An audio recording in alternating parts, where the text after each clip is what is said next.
गुरु गोविंद तो खड़े काके लागू पाए। गुरु गोविंद तो खड़े काके लागू पाए।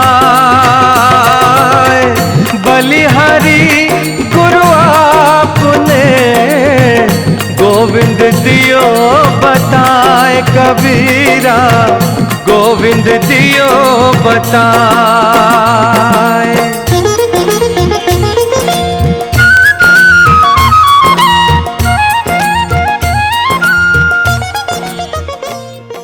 बोलो सदगुरु देव की जय।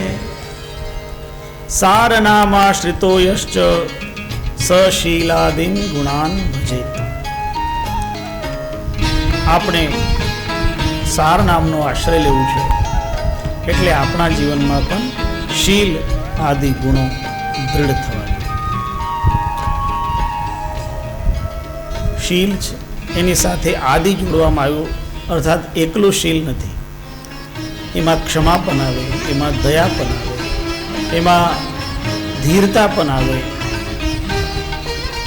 એવી રીતે જે માનવી, જે કોઈ સાધક શીલવંત, ક્ષમાવંત, દયાવંત બને, કૃપાવંત બને, કરુણા કરનારો બને, તો એ પરમાત્માને બહુ પ્રિય બનતો હોય છે. અને એ જ વ્યક્તિ સાચી રીતે જગતમાં શ્રેષ્ઠતા મેળવી શકતો હોય છે. અને એવા જે સાધક છે એ જ્યારે નામસ્મરણ કરે તો એ પરમ તત્વમાં સાક્ષાત વિલીન થઈ જાય છે. કેવલમ નામયો ધ્યાયેન મનસા જીવયા જપેત ત્યક્ત્વા તનુમ લયમ યાતિ નિસ્તત્વે પરમાત્મની. એ પરમ તત્વમાં વિલીન થઈ જતા હોય, જે એવી રીતે શીલ ગુણાદિ સંપન્ન અને મનથી અથવા જીવવાથી જે નામમાં રત રહેતા હોય. નામની આ વિશેષતા છે કે જે નામ સત્યનામનો જે જપ કરે અને એનું મન એ સત્યનામ સાથે જોડાયેલું હોય તો એના જીવનમાં બીજા દોષો આવી શકતા નથી. એનું એક કારણ છે, જેને કાયમ સત્યનો ખ્યાલ રહે કે મારે સત્યનો આશ્રય લેવાનો છે, તો સત્યનો ચિંતન કરવા વાળા વ્યક્તિ, એ સાધક અસત્યથી દૂર રહે છે. અસત્ય વ્યક્તિને દુઃખી કરતો હોય છે. એમ તો ઘણા લોકો દેખાય કે અસત્ય બોલીને સુખી થતા હોય એવું લાગતું હોય, પણ સાચી રીતે કોઈ પણ વ્યક્તિ અસત્યથી સુખી નથી. પરિણામ તો અસત્યનો દુઃખ આવવાનું છે. હા, વહેલા મોડું થાય, પણ અસત્ય એ કોઈ દિવસ પણ વ્યક્તિને સુખી કરાવતું નથી. પણ ઘણા લોકો એવા હોય, એ કહે કે ઘણી જગ્યાએ તો અસત્ય જરૂરી છે અને અસત્યને ત્યાં પાપ પણ નથી બનતા. એક પ્રચલિત કહેવત લોકોમાં છે કે યુદ્ધ અને પ્રેમમાં બધું જ જાયજ હોય છે. યુદ્ધ અને પ્રેમ આ બે અવસ્થાઓમાં કોઈ છોકરાને કોઈ છોકરીને પરસ્પર પ્રેમ હોય તો એ છોકરો ખોટી ઘણી બધી વાતો એની સાથે કરે ને એના માટે આસમાનમાંથી ચંદ્ર ને તારલા ને બધા તોડવાની વાત કરે. ખોટી જ વાતો હોય. યુદ્ધમાં પણ એવી રીતે બની શકે, પણ આ બધી જગતની વાતો છે. જ્યાં અધ્યાત્મ આવે ત્યાં અસત્યને કોઈ આશ્રય નથી. અધ્યાત્મમાં સત્ય અને સત્યના આધારે જ જીવનને આગળ વધારવું, તો જ આધ્યાત્મની શુદ્ધિ થાય. એટલે મહાપુરુષોએ યોગની અંદર પણ સૌથી પહેલા જે 5 યમ કયા તેમાં સત્યને સૌથી પ્રમુખ રાખ્યું. સત્ય, અહિંસા, અસ્તેય, અપરિગ્રહ, બ્રહ્મચર્ય, એમાં સત્ય સૌથી પહેલા. અને જુદા જુદા મહાપુરુષોએ ધર્મના લક્ષણો લખ્યા, તેમાં પણ પહેલું લક્ષણ સત્ય લખ્યું. ધર્મ ન દૂસર સત્ય સમાન.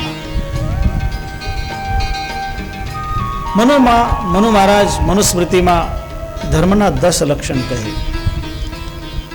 એમાં પણ સત્યમ, દયા, દમો, સ્તેયમ પહેલું સ્થાન સત્યને આપે છે.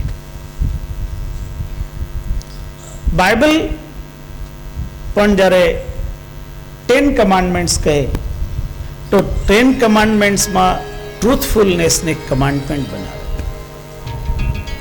અર્થાત ગમે ત્યાં તમે કોઈ પણ ધર્મની મૂળ ધારણા જોશો તો એમાં તમને સત્ય તો પહેલા જોઈએ.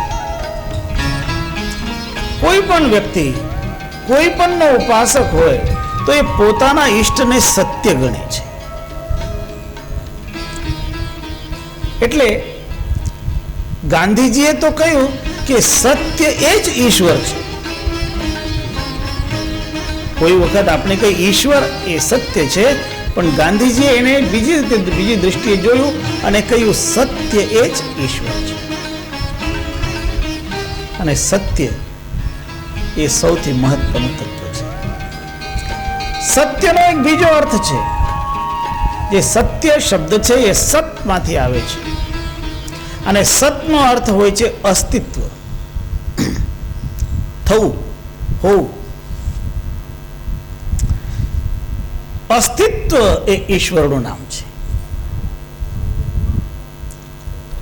અર્થાત જે કંઈ જગતમાં અસ્તિત્વ ધારણ કરે છે એ ઈશ્વરની અંતર્ગત જ છે. એટલે જ આપણે ઈશાવાસ્યમિદં સર્વમ એમ કહીએ છીએ. અને એટલે જ આપણને જ્યારે સદગુરુએ સમજાવ્યું કે સર્વમ બ્રહ્મમયમ જગત, બધું જે કંઈ છે એ સતની અંતર્ગત આવી જાય છે. જ્યારે સતનો સાક્ષાત્કાર કરવાનો હોય, જ્યારે સત્યનો સાક્ષાત્કાર કરવાનો હોય તો એ સંપૂર્ણ ની જોતા અને એમાં કોઈ પણ પ્રત્યે આસક્તિનો ભાવ રાખ્યા વગર બિલકુલ માત્ર સત્યનો અવલંબન લેનારા એ જ એને જોતા હોય. અને એ જ્યારે સત્યનો સાક્ષાત્કાર કરે ત્યારે બીજું એને કંઈ દેખાય નહીં. જ્યાં દેખાય માત્ર સત દેખાય. મહાપુરુષો એક દૃષ્ટાંત કહેતા કે એક બહુ મોટા વિશ્વવિદ્યાલયમાં જ્યાં અનેક ફેકલ્ટીઝ હતી, જ્ઞાનની અનેક શાખાઓ, અનેક પ્રકારે આચાર્યો ઉપદેશ આપતા, એમાં એક બાળક, એક વિદ્યાર્થી, એને માત્ર સત્યને જોવાની ભાવના, માત્ર સત્યનો સાક્ષાત્કાર કરવાની ભાવના. એટલે જે કોઈ આવે એની સામે એક જ વાત કરે કે તમે સત્યનો સાક્ષાત્કાર કર્યો, તમે મને સત્યનો સાક્ષાત્કાર કરાવી શકો. દર્શન શાસ્ત્રનો વિદ્યાર્થી એટલે દર્શન શાસ્ત્રના આચાર્યને કહે કે તમે મને સત્યનો સાક્ષાત્કાર કરાવશો. ત્યારે આચાર્ય કહે કે ભાઈ આવી રીતે થોડો કઈ સત્યનો સાક્ષાત્કાર થાય. સત્ય તો કહે કે તારે અનેક દર્શનો પડવા પડે, વાંચવા પડે ને એમાંથી તને ક્યાંય સત્યનો બોધ થાય, અને એ પણ પડદાની ભીતર થાય. પણ આ ભાઈ કહે કે નહીં, મારે તો સત્યનો સાક્ષાત્કાર કરવો છે, અને એ પણ આ નરી આંખે કરવું છે. સાક્ષાત સત્યનો સાક્ષાત્કાર કરવો છે. તો કોઈ પણ આચાર્યને એવી રીતે સાક્ષાત સત્યનો સાક્ષાત્કાર કરાવવા તૈયાર થયા નહીં. એટલે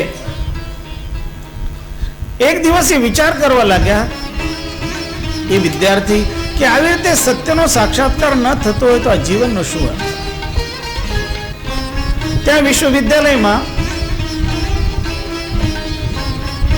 એક ખૂણામાં સરસ્વતીનું મંદિર હતું, જે વિદ્યાની દેવતા.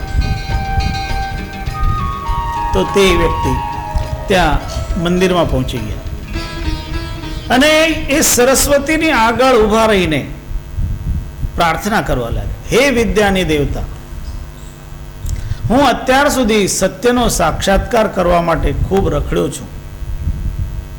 હજી સુધી મને આ સાક્ષાત્કાર થયો નથી, પણ આજે મેં નિશ્ચય કર્યો છે કે આજે મને સત્યનો સાક્ષાત્કાર નહીં થાય તો મારે આ દેહ છોડી દેવાનો અને તમે મને સત્યનો સાક્ષાત્કાર કરો. એમ જોર જોરથી બોલતા એને દેવીની આગળ પ્રાર્થના કરવાની શરૂઆત કરી. દેવી તો સ્થિર ભાવથી જોઈએ અને એને જોયું કે દેવી કઈ બોલતી નથી, એટલે દેવીની આગળ જે શ્રીફળ મોડવાનો જે પથ્થર હતો ને, નારિયેળ ફોડવાનો, તો એના ઉપર એને માથું પછાડવાની શરૂઆત કરી. રડતો જાય, માથું પછાડતો જાય, માથામાંથી લોહીની ધારા પડતો. એના સદભાગ્ય એ જ ક્ષણે ત્યાંથી કોઈ મહાન સંત પસાર થઈ રહ્યા હતા. અર્ધરાત્રિની વેલા હતી અને એમને જોયું કે આ મંદિરમાં કોઈ રડી રહ્યું છે, એટલે મહાપુરુષ ત્યાં આવીને જુએ છે તો આ એક યુવાન છે અને યુવાન રડી રહ્યો છે. એટલે મહાત્માએ જઈને એને કહ્યું, અરે તું શું કામમાં માથું ફોડી રહ્યો છે, તારે શું જોઈએ છે? તો એ વિદ્યાર્થી કહે કે તમે શું મને આપી શકો છો? મારે જે જોઈએ છે આ દેવી નથી આપતી. કે શું જોઈએ છે?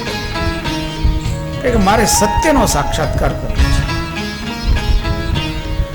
તો મહાત્માએ કહ્યું કે ભાઈ તું સત્યનો સાક્ષાત્કાર કરવો હોય તો શાસ્ત્રોનું અધ્યયન કર, એમાંથી તને સત્યનો સાક્ષાત્કાર થશે. કે મેં બધા શાસ્ત્રો ભણી લીધા, મને હજી સુધી સત્યનો સાક્ષાત્કાર નથી થયો. ત્યારે મહાત્મા કહે છે કે તારી સાચી નિષ્ઠા સત્યનો સાક્ષાત્કાર કરવાની છે? તો કહે કે હા. એમાં ઘણી બધી બાધાઓ હોય, કે ગમે તે બાધા હોય હું પાર કરવા તૈયાર છું. કે એમાં ઘણો ટાઈમ લાગી શકે, કે વાંધો નહીં, હું એટલી પ્રતીક્ષા કરવા પણ તૈયાર છું. કે તારે ધૈર્ય ધારણ કરવું પડે, કે હું ધીરજ રાખીશ. તો મહાત્માએ કહ્યું કે ભલે, તો હું તને સત્યનો સાક્ષાત્કાર કરું. અને એમ કહીને એના મસ્તક ઉપર હાથ મૂક્યો. તો જેમ એના મસ્તક ઉપર હાથ મૂક્યો તો એને એવી અનુભૂતિ થવા લાગી ગઈ કે આસમાનમાં ઉડી રહ્યા છે, એ આકાશમાં ઉડી રહ્યા છે એવી અનુભૂતિ એને થવા લાગી. અને બે જણા, એ મહાત્મા અને એ, આકાશમાં ઉડતા ઉડતા ઉડતા એક દિવ્ય સૃષ્ટિનું દર્શન કરતા કરણી કોટી જરિયા